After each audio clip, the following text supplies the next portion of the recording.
Hai, hari ini jam 4 sore, saya mewakili Yayasan Misinya Grafis Indonesia. Insya Allah akan live di Instagram YMGI bersama Dr. Siki Yombana. Kita bakalan ngebahas ada beberapa pertanyaan yang udah kita kumpulkan di beberapa grup dan akan kita bahas sama Dr. Siki. Dr. Siki insya Allah akan jawab semuanya. Dan hasil dari live Instagramnya insya Allah akan saya posting juga di YouTube saya supaya kalian bisa lihat. So jangan lupa like, comment, subscribe, dan tekan loncengnya supaya kalian bisa nunggu video-video selanjutnya. See you, bye-bye. Selamat menonton.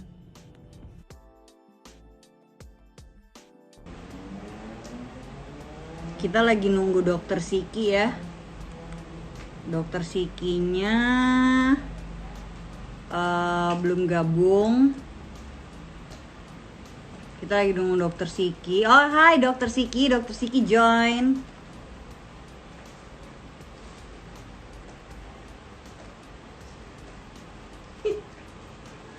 Bulat. Oke, go live.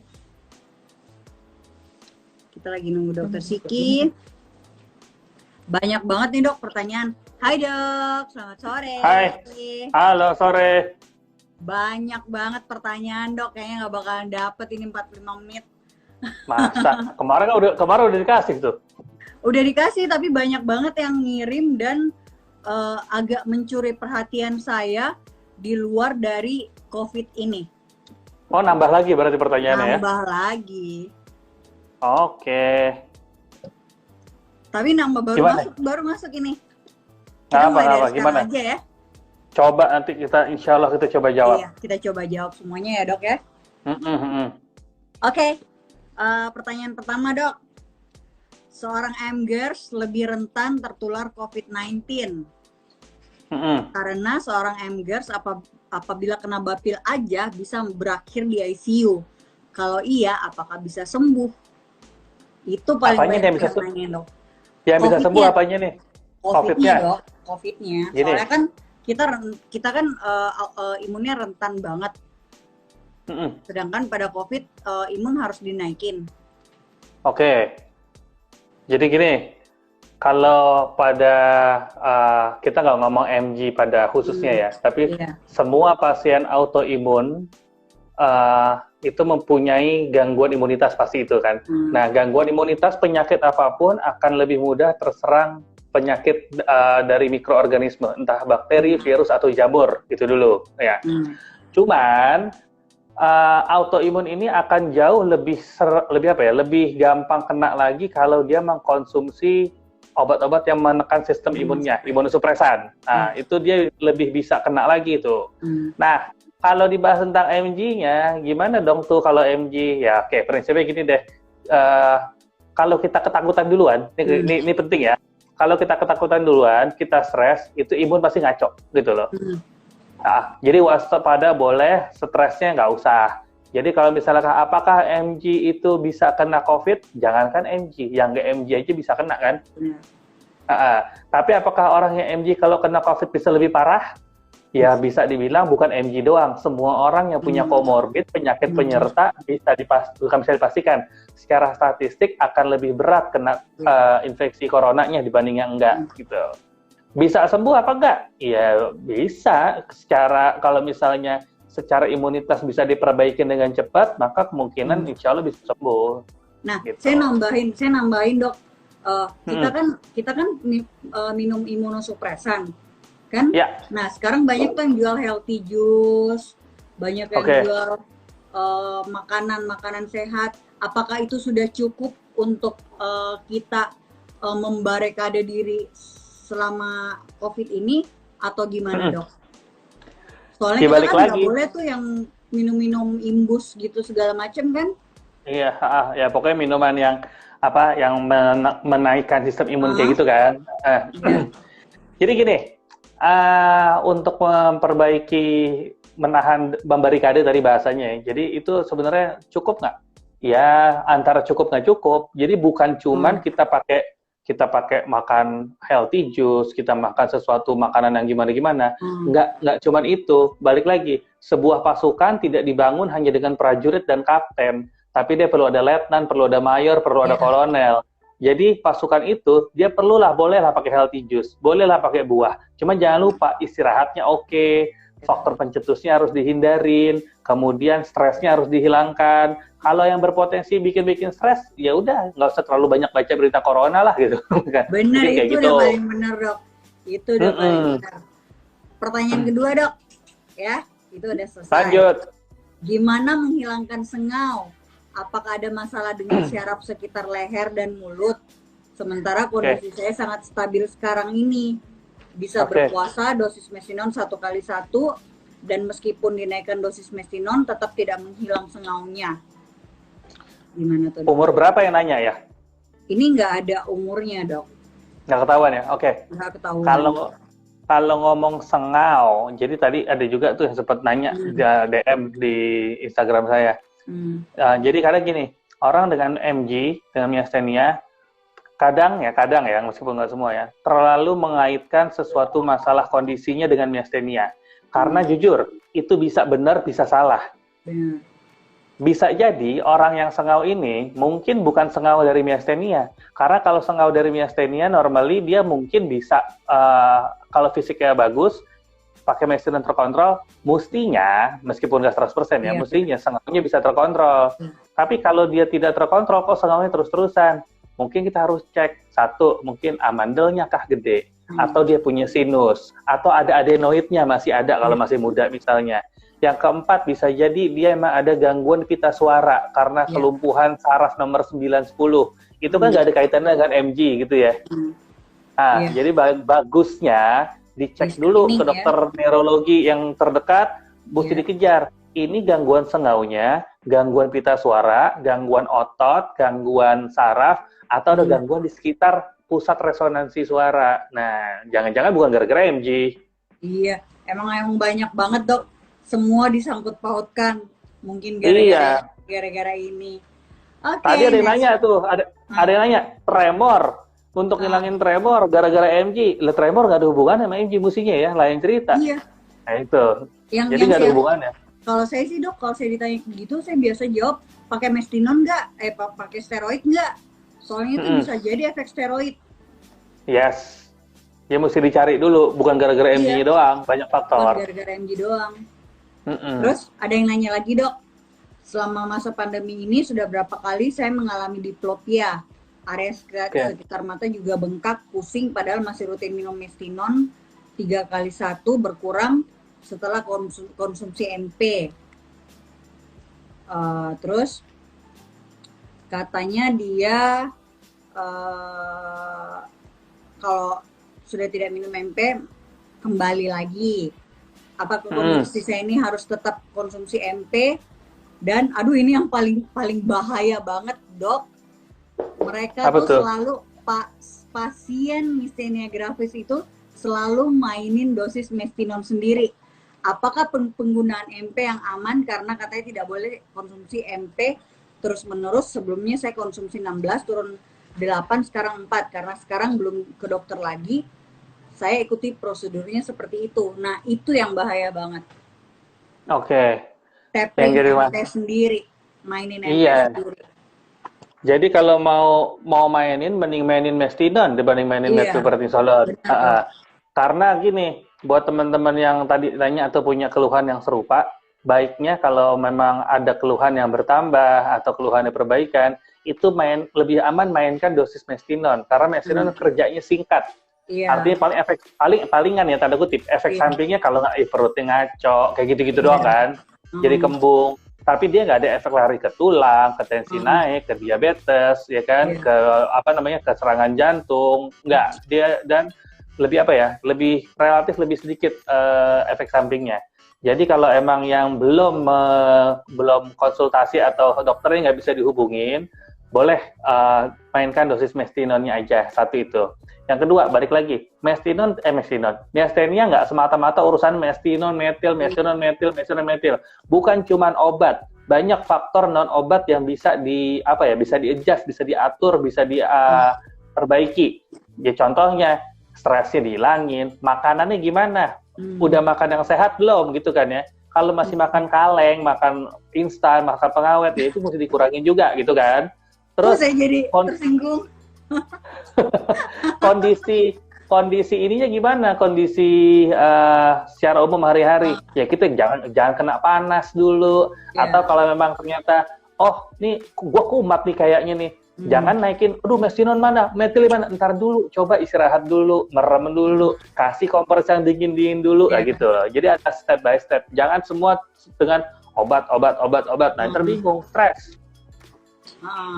Terus dia asam lambungnya naik, mestinon, gara-gara mestinon mungkin. Kan kadang jadi sampai dada.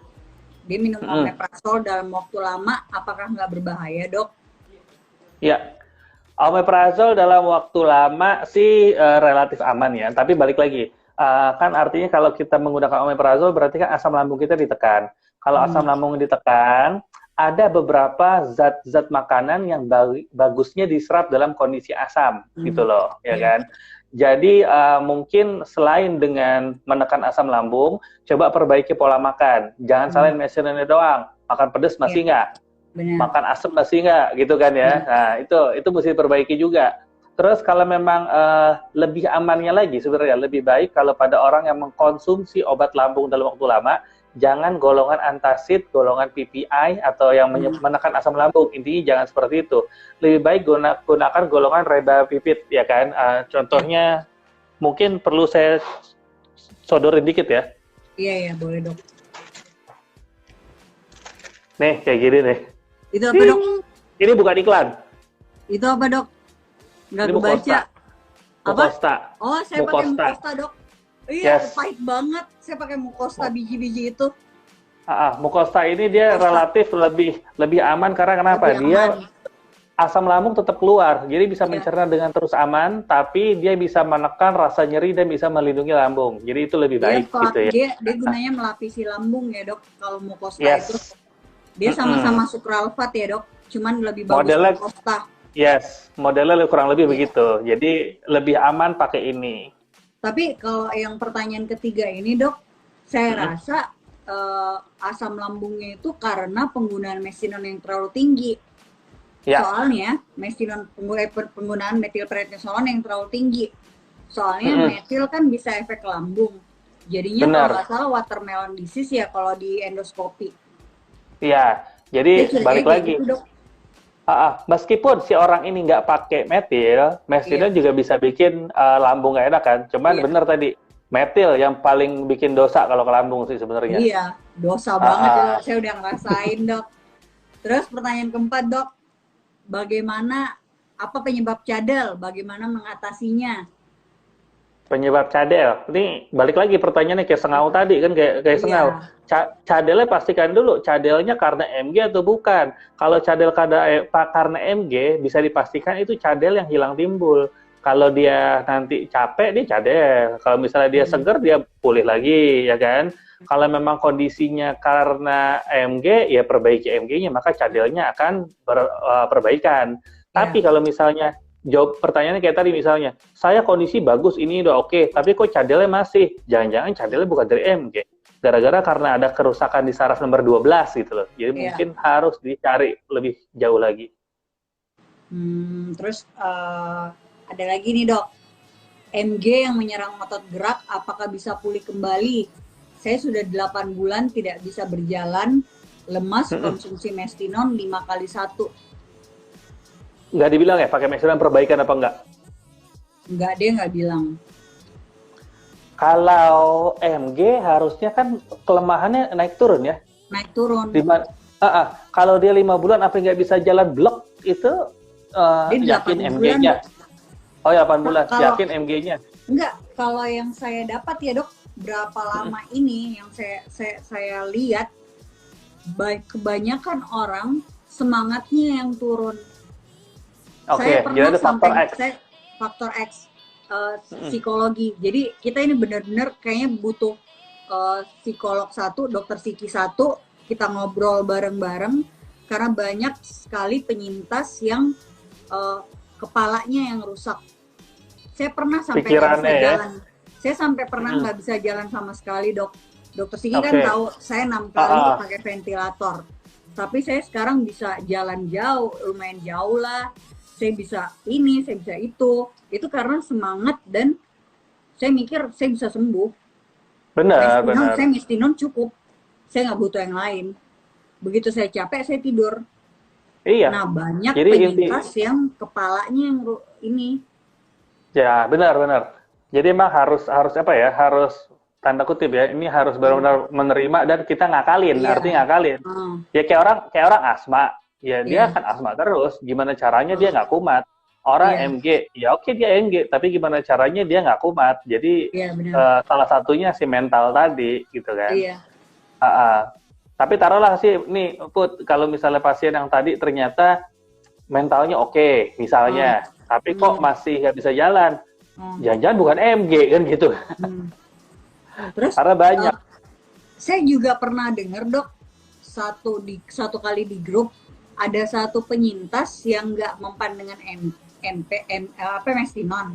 Jadi selama ini dia pakai methylprednisolone, itu gimana, Dok? Jangan pakai methylprednisolone.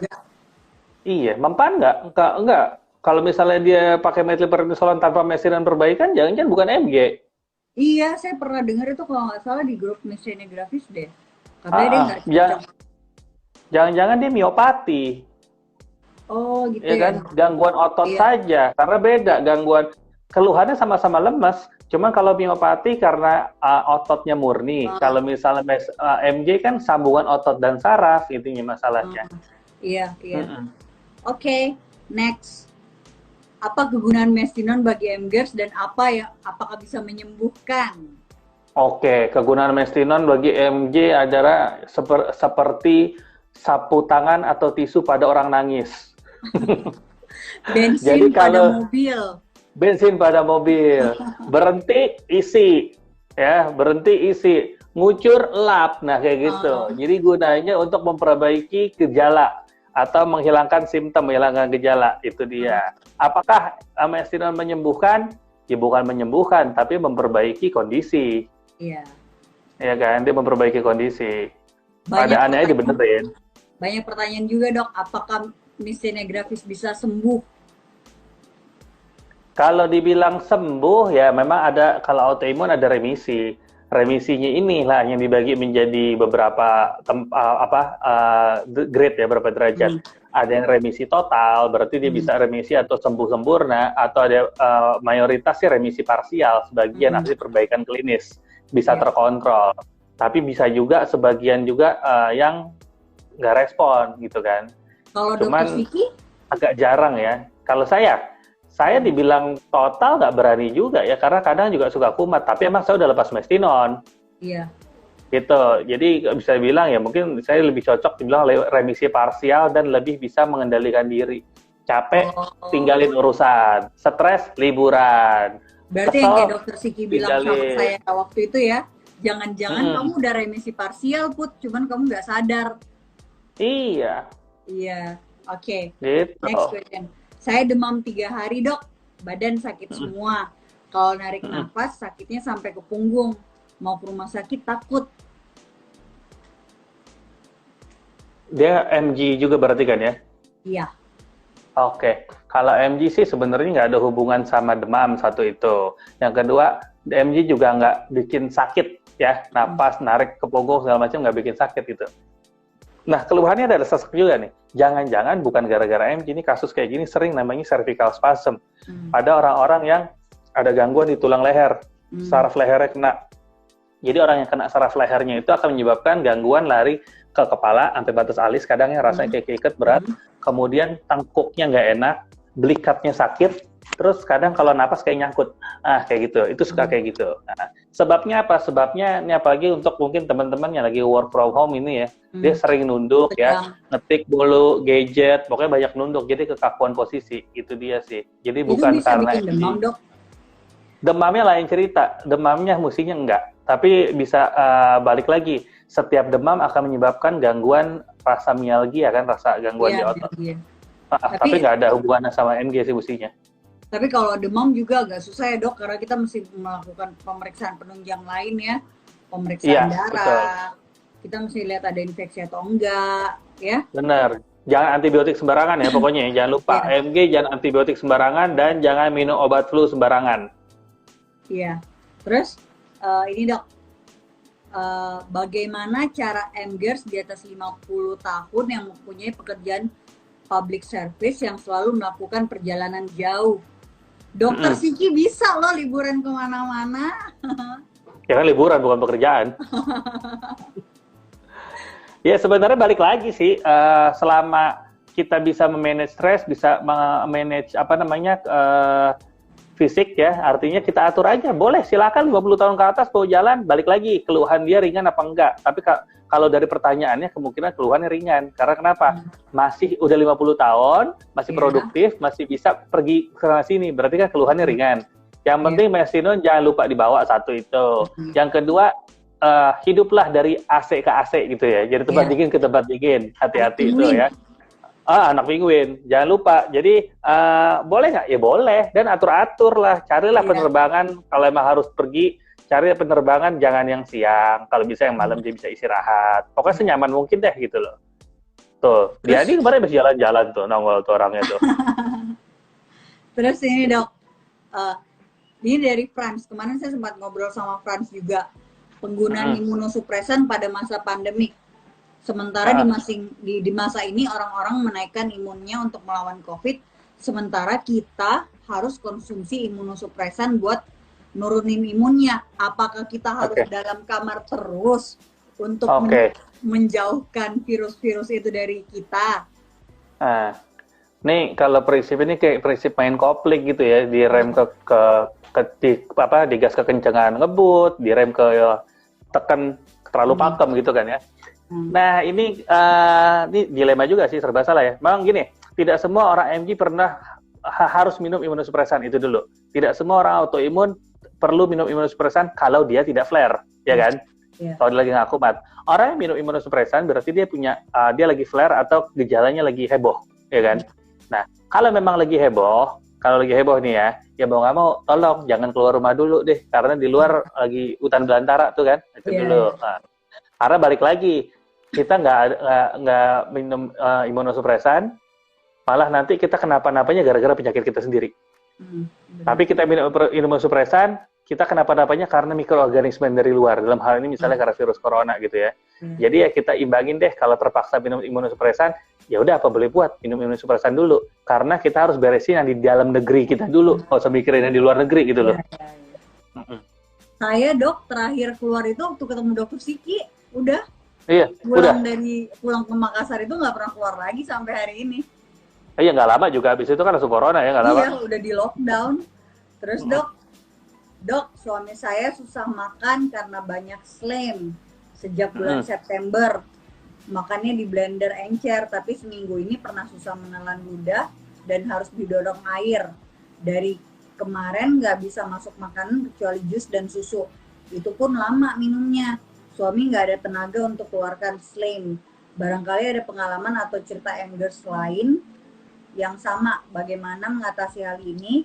Suami sudah 2 bulan nggak kontrol ke Fatmawati. Apa memang itu faktor usia? Suami saya sudah umur 77 tahun dok, mohon pencerahannya. Oke, kita urut dari belakang berarti pertanyaannya. Faktor usia, 70 tahun itu ada kecenderungan memang susah untuk batuk karena ada kelemahan otot-otot nafas secara fisiologis atau secara normal. Yang kedua, ada namanya silia atau bulu-bulu halus di saluran napas yang tugasnya dia akan ngebuang lendir. Nah, nambah usia, nih bulu-bulu halusnya ini bahkan botak, gitu loh bahasa gampangnya kan. Dia akan botak, jadi nggak banyak yang bisa ngeluarin ke atas. Yang ketiga, suaminya ini juga ternyata MG. Nah, saya nggak tahu tadi pakai mestinonnya berapa banyak, ya kan? Nah, mestinon yang sering dipakai tidak sesuai kebutuhan, dalam arti kata tidak sesuai kebutuhan tanda kutip ya. Ini orang harusnya cuma minum 2 atau nggak ngapa-ngapain juga nggak ada keluhan. Tapi ternyata mestinonnya dirutinkan. Akan muncul efek samping apa? Mestinon akan punya efek samping meningkatkan sekresi atau keluarnya lendir di saluran nafas. Nah, mestinon bikin lendir. Produksi saluran nafas secara umum dia ngeluarin juga 2. Yang ketiga, bulu-bulunya botak. nyangkut di sini. Yang keempat, batuknya susah, ya mendem, berarti kan?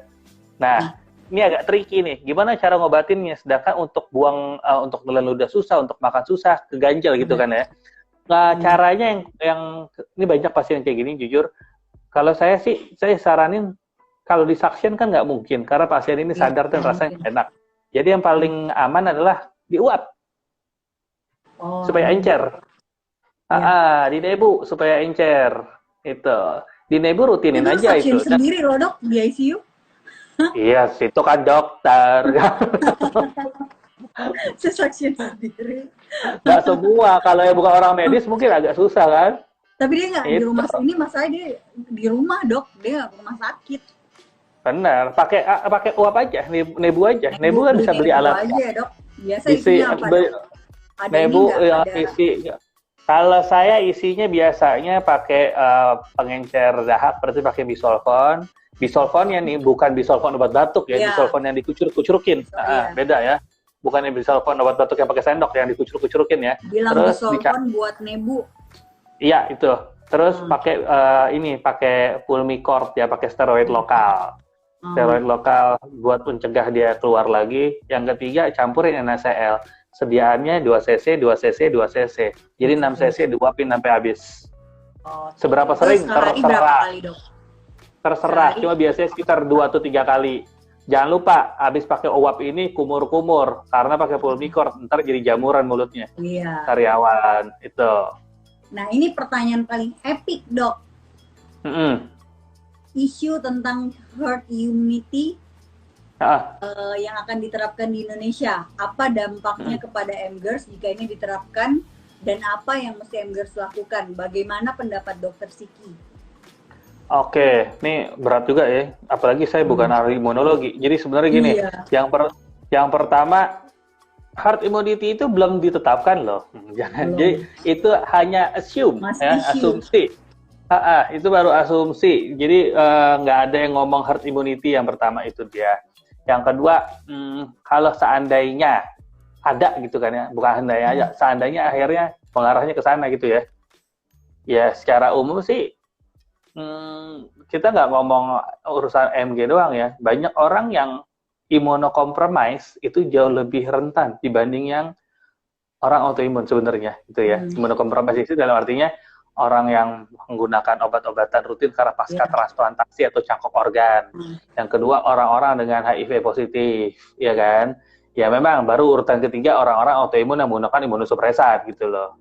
Jadi secara umum ya saya nggak ngomong untuk orang autoimun dan orang MG. Ya udah, kalau kita tidak bisa satu dan lain hal memperbaiki sistem imun, maka kita memproteksi diri kita secara mekanik. Jadi bukan secara imunologis tapi secara mekanik. Ya nggak usah keluar rumah, ya pakai APD yang benar, pakai masker yang kayak gitu-gitu deh berarti yang mesti bisa dilakukan.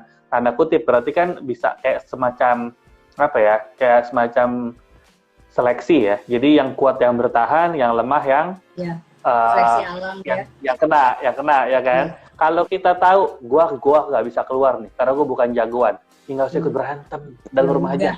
Di rumah aja, benar. Di rumah aja. Kita nggak usah komentar bilang, wah ini ntar di rumah berantem begini. Panjang urusan. Udah, lo nggak bisa berantem, nggak usah keluar. Gitu aja. Terus ini ada tambahan lagi dok. Ini agak banyak juga yang nanya ke saya, dan ini dokter aja yang nanya. Saya mau nanya, saya Noval 17 tahun, sudah 3 tahun misalnya grafis dengan kekurangan 3 tahun ya? Dengan kekurangan vitamin B. Kelenjar timus ada dan sampai sekarang belum diangkat. Kondisi sampai sekarang belum dapat beraktivitas normal karena mudah capek dan sesak serta sering mengeluh sakit pada bagian punggung belakang menjalar sampai kaki. Obat yang dikonsumsi Mestinon 3x1, Myfortic 180 mg 2x1, vitamin D 1000 UI 2x1, Serpit D3 1x1, resep dari dokter Nanang. Pertanyaannya adalah, apa nasihat dokter terhadap kondisi anak saya? Oh ternyata ini anaknya. Oh anaknya. Apakah timusnya harus diangkat dok? Apakah anak saya bisa beraktivitas dengan normal kembali mengingat sudah 3 tahun nggak sekolah? Normalnya berapa bulan pasien MG kontrol, Dok? Mengingat kondisi COVID sudah 3 bulan, Novel nggak sekolah, cuman perpanjang obat saja. Terima kasih. Ini dari Dok Fitra di Pontianak. Kalau untuk orang yang sudah terbukti dia punya timus, ya kan, itu sebenarnya kalau dari penelitian, kalau timusnya diangkat, kemungkinan terjadi remisi yang cukup signifikan itu besar. Jadi sarannya adalah timusnya diangkat. Lain cerita kalau orang keluhannya heboh, cuma nggak ada timus. Nah itu justru yang agak-agak ribet, kita mesti setel obat gitu kan ya. Cuman kalau ada timus, sarannya diangkat timusnya. Yang kedua, gimana tadi? Berikutnya pertanyaan apa tadi? Yang terakhir? Jadi yang kedua tuh kan timusnya diangkat tuh, terus apa lagi? Apakah anak saya bisa beraktivitas dengan normal kembali mengingat sudah 3 tahun nggak sekolah? Oh ya, mestinya bisa ya, mestinya bisa. Nah ini penting nih, 3 tahun nggak sekolah, anak usia sekolah pasti stres, ya dong, pasti stres luar biasa. Jadi dukungan keluarga untuk teman-teman yang MG ini penting. Jadi orang MG ini jangan dianggap sebagai orang yang lemah, nggak bisa apa-apa, ntar lo keluar, lo retak, lo pecah, jangan kayak gitu. Kita cukup awasin, cuman ya boleh taruhlah, saya nggak tahu nih, alasannya nggak bisa sekolah mungkin karena memang kondisinya drop sekali, ya kan. Nah, kondisi drop sekali seperti ini harus didukung dan jangan jangan gimana ngomongnya, jangan oh iya nak, kamu sakit, ini nggak usah gitu loh. Ini penting. Pokoknya kita harus semangatin terus, dan apapun yang kalau bisa, apakah bisa sekolah lagi, bisa aktivitas, mestinya bisa. Caranya gimana? Kelarin satu-satu. Itu timus angkat dulu, ya kan? Saya itu membaik timus angkat dengan dulu. timus diangkat, Dok. Nah kan, itu. Jadi kalau timus diangkat, mestinya dia perbaikan, baru selesai satu-satu, baru bangun kepercayaan diri lagi, baru mulai di fisioterapi dengan latihan-latihan, baru setel obat, bisa kok. Tapi kalau misalnya kita beranggapan bisa apa enggak, cuma timusnya belum diangkat, belum. Jadi hulunya beresin dulu, baru hilir. Nah ini ada satu titipan pertanyaan, Dok, dari pasien dokter yang nggak mau ketahuan. Nah lo. Dia hamil 8 minggu gara-gara work from home. Wah, selamat dong. Pertanyaannya adalah, dia mau lahiran normal, Dok, apakah aman? Iya, balik lagi, tergantung nanti. Kalau pada saat, jadi gini, kehamilan pada autoimun itu adalah 2 mata pisau loh kenyataannya. Iya. Ada yang dia ketika hamil malah dia membaik, ada yang ketika hamil justru dia malah jadi flare. Kalau dia nggak flare, bikin takut-takut. Nggak ada masalah, ya kan? Nggak ada masalah, semua bisa dikontrol. Banyak orang autoimun hamil nggak ada masalah sama sekali. Orangnya ketawa tuh, Dok. Orangnya ketawa. Oh. Itu. Dokter juga padahal. Iya, ya udah nggak apa-apa. Ya alhamdulillah kalau emang hamil, silahkan dicoba dulu, nanti dilihat apakah kalau emang fisiknya kuat mau normal ya normal. Nggak ada masalah sama sekali, kecuali nanti pas di tengah-tengah hamil, ketika kita udah ngegendong bayi udah lebih berat, terus dia nafasnya lebih nggak enak, terus lebih terasa lelah, daripada antara kecapean akan dipertimbangkan sesar. Tapi nanti ya konsultasi 2, ke obgyn sama ke neuronya, mesti lihat juga ya. Kalau misalnya saya nanti mau ini aja, bayi tabung aja bisa nggak, Dok? Aman nggak? Nggak ada masalah. Nggak ada masalah ya? Nggak ada masalah. Jangan anggap FG sebagai suatu halangan untuk menjalani atau untuk hamil. Nggak ada hubungan, nggak ada masalah. Silahkan aja. Paling tertinggal masalah obat disetel, ya kan? Kalau yang pakai obat-obat kayak misalnya Mifortik itu nggak boleh. Tuh jangan lupa, itu nggak boleh, ya kan? Terus yang pakai metil juga mungkin harus di-adjust lagi dosisnya, karena metil itu punya efek samping nanti kalau misalnya itu akan penutupan tulang epifisis cepat, jadi pertumbuhan tulang anaknya nggak bagus, itu mesti disetel, bisa disetel kok. Imuran jadi nggak ada imuran ya sama, yang kayak gitu-gitu juga harus mesti dihindarin kalau pas hamil. Oke, save the best for the last. Apa tuh? Apakah Dokter Siki sudah makan Oreo Supreme? Itu dari Franz. Penting ya. Jujur nih, gara-gara kemarin si Franz ngomong Oreo Supreme sampai browsing, itu biskuit penting amat ya warna merah gitu ya. Harga 500.000, Bud. Iya, Enggak, gila. enggak. Kalau dikasih juga gue pajang, gue nggak makan. Dok, saya dulu sebelum mestenya ya, saya tuh suka banget makan Oreo. Tapi pas saya kena mistenia, saya keluar dari rumah sakit, saya pengen banget tuh makan Oreo. Saya dibeliin, makan dong 3-4 biji, langsung flare dok, nggak bisa ngangkat badan. Oke. Kenapa tuh kira-kira? Iya, jadi benar-benar saya tuh sekarang semua makanan yang saya makan dan saya flare, saya langsung nulis. Buat ditandain ya. Nah, itu dia. Dokter yang paling jago adalah pasien sendiri sebenarnya. Iya. Jadi saya nulis ini nggak boleh, ini nggak boleh, ini nggak boleh. Itu benar-benar. Gluten udah nggak makan ya, gluten. Udah. Gluten udah nggak makan. Gluten udah nggak makan. Ya itu Oreo kan gluten, dia kan dari tepung-tepungan itu kan, bahan dari cookies kan. Gluten. Jadi sebelumnya dok, gluten juga makan dok. Gluten itu nggak ada masalah. Cuman ya nggak semuanya sih. Masih makan mie ayam kadang-kadang. Iya. Tapi orang Arab kok nggak apa-apa. Oreo tuh nggak banget dok. Oreo langsung gelap. Bener. Jadi ini yang beda-beda ya. Contoh gini nih. Ini pengalaman saya pribadi nih. Jadi saya tuh makan gluten masih karena bukan tipe orang yang sensitif kena gluten langsung celek gitu. Enggak kayak gitu ya. Enggak gitu. Cuman waktu itu pernah saya lagi ke suatu tempat lain bukan di Indonesia. Saya makan cookies, kan? Makan kue nih. Itu kue di Indonesia ada. Di Indonesia nggak kenapa-napa. Di sana makan merudul langsung bengkak, gatel segala macam gitu loh. Jadi beda-beda. Beneran. Jadi ada faktor ini tepungnya kelas 1 atau kelas 2 kita nggak ngerti ya kan. Yang kedua kondisi lingkungan sekitar, cuaca mendukung apa enggak untuk terjadi respon alergi gitu loh. Jadi ya nggak bisa kita pukul rata. Kadang kan suka dong kayak orang lagi alergi ikan nih biasanya. Tapi makan ikan suatu hari dia nggak alergi, tapi kadang-kadang alergi. Nah itu tergantung, jadi nggak bisa dipatok rata. Jadi ini tanda kutip banget ya dok. Orang dengan autoimun itu respon alerginya kalau misalnya pada orang normal bisa 1, pada orang autoimun bisa 5. Bener nggak? Benar, bisa kayak gitu. Jadi tailor made banget, sangat custom, nggak bisa dipukul rata. Iya, jadi saya tuh sangat berhati-hati ya. Dan saya selalu mengingatkan teman-teman, sekarang kan banyak produk-produk dok yang kayak ngejual apa sih? Kita sebut merek aja lah, kayak yang Living. Kan itu tuh banyak kan tuh dok yang kayak selalu ditetesin diminum. Saya kan emang diminum pakai yang Living juga. Iya, biasa ditetesin setetes buat diminum apa segala macem. Saya selalu menyarankan untuk pasien autoimun jangan pernah sekali-sekali nyoba. Soalnya kita nggak tahu respon tubuh kita tuh aneh banget. Iya, bisa jadi sih itu bagus tuh. Ntar dulu kita nggak tahu gitu kan. Iya. Saya selalu menyarankan enggak. Cuman mungkin kalau misalnya di diffuse itu kan wangi, jadi tingkat stres kita kan menurun.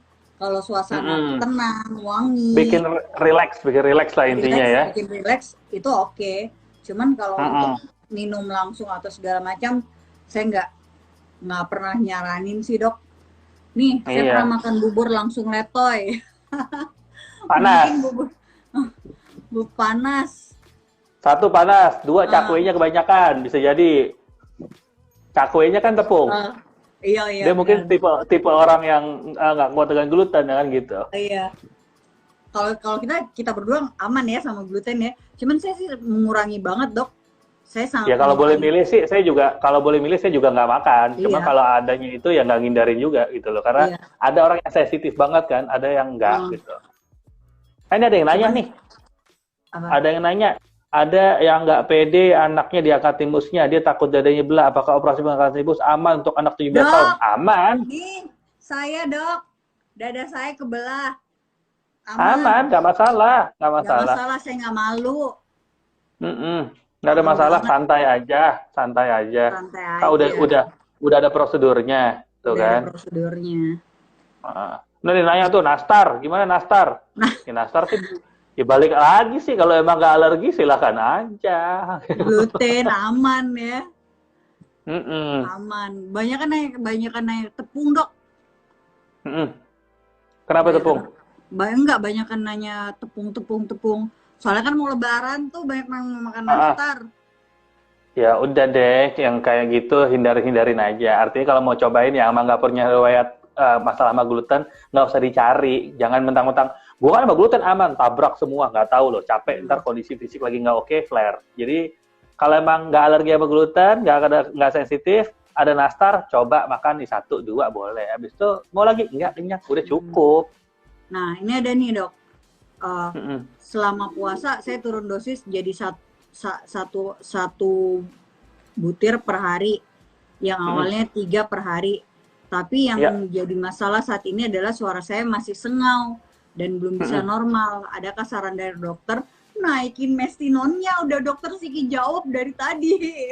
Benar, cuma kendalanya mungkin dia puasa nih. Iya. Kalau kendala dia puasa, berarti pas menjelang-jelang sengau, siang-siang, ya udah tidur siang aja. Kalau masih mau puasa, tidur gitu, dok. tidur siang tempat dingin, udah deh gitu. Ya kan? Atau boleh dikompres dengan ice pack gitu ya, daerah yang kurang lebih nggak nyaman mungkin di sininya gitu ya kan, nggak bisa masalah soal sengau kan. Jadi boleh itu karena es ditempel-tempel. juga itu buat inflamasi ya dok ya? Ya, salah satunya itu. Dan yang kedua, emang ada teorinya si esnya ini dia akan memperbaiki suhunya bagus sehingga enzim untuk perpindahan neurotransmitter antara saraf ke ototnya nggak terganggu. Oke, baiklah kalau gitu kayaknya waktunya tinggal dikit lagi. Kalau gitu dokter Siki, mungkin ada pesan dan buat teman-teman lain di pandemi ini dok, bagaimana menghadapi? Oke, yang penting buat teman-teman semua, ini khususnya yang teman-teman NG ya, masalah pandemi atau masalah apapun di dunia, ya udah kita perlu waspada, tapi nggak usah kita pikir-pikirin amat, karena kita juga bukan sebagai penentu kebijakan dan kita nggak bisa berbuat apa-apa. Kita lebih cenderung harus lebih mikirin ke diri kita sendiri nih, orang-orang yang punya special gift kayak gini kan ya, orang-orang limited edition kayak gini. Jadi yang pasti informasi boleh dapat, cuma jangan terus dikonsumsi, karena kenapa? Akan bikin stres. Ya nikmatin aja, hiduplah seperti biasa, tapi dengan pandemi seperti ini, saya harap cuman tanda kutip dia akan menjadi rem doang sedikit, supaya kita bisa lebih banyak beristirahat, dan lebih cepat untuk mendapatkan recovery atau pemulihan. Santai aja, hidup seperti biasa lah. Slow. Kalau anak-anak zaman sekarang bilang, lemesin aja gitu ya. Lemesin aja. Jangan terlalu tegang. Ya udah deh dok. Makasih ya dok. Udah mau diundang. Sama-sama. Saya mewakili Yayasan Myasthenia Gravis Indonesia. Terima kasih banyak dokter Siki sudah menjawab dan sudah berpartisipasi membantu kami. Mungkin nanti lain waktu saya akan menyusahkan dokter Siki lagi dengan berbagai pertanyaan. Oh, dengan sangat senang hati, apalagi YMGI yang undang, terima kasih YMGI ya. Iya, oke. Thank you dok, selamat berbuka puasa. Salam sama keluarga, sehat selalu. Ingat, Supreme dipajang kalau ada. Kalau dia mau kasih, beli yoga. Bye. Ya. Assalamualaikum. Waalaikumsalam.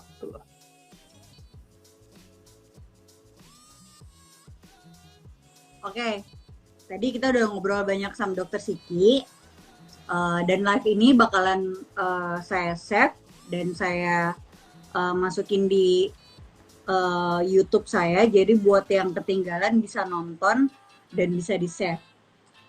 Terima kasih buat yang udah join live hari ini. Banyak banget pertanyaan, banyak banget pertanyaan yang nggak bisa kami jawab. Mungkin di lain waktu kita akan undang dokter Siki, dokter Yanuar, atau mungkin dokter-dokter lain yang mau berpartisipasi. Kita akan usahakan. Jadi tunggu kabar dari IMGI lagi, pantauin, dan kalau misalnya mau bertanya segala macam atau apa, sok di DM. Insya Allah kalau kami bisa bantu, kami bisa bantu. Ya. Bye. Assalamualaikum.